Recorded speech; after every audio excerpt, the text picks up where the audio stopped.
Welcome to Sweet Life Beat Life. We hope this video helps. In this video, I will help you cook venison ground meat. First, ensure your venison ground meat is completely thawed before you begin cooking. This helps it cook evenly. You can thaw it in the refrigerator overnight or submerge the sealed package in cold water for a few hours.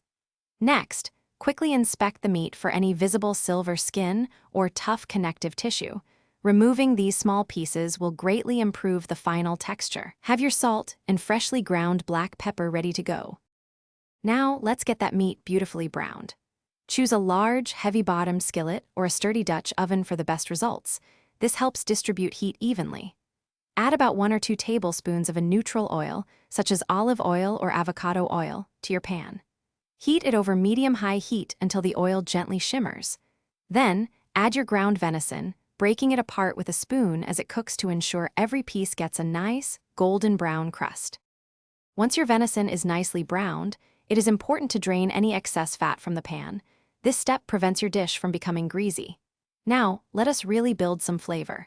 Sprinkle in your favorite spices and dried herbs, perhaps a half teaspoon of dried thyme or a 1/4 teaspoon of smoked paprika.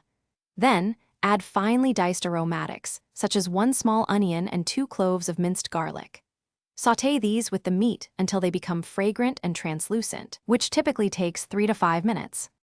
To achieve that perfect tenderness and really meld the flavors, add about 1 cup of a liquid like beef broth, chicken broth, or even diced tomatoes to the pan.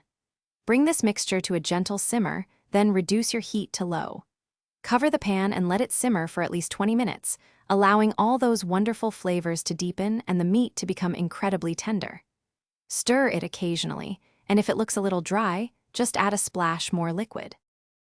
Thanks for watching. Consider subscribing if we helped you.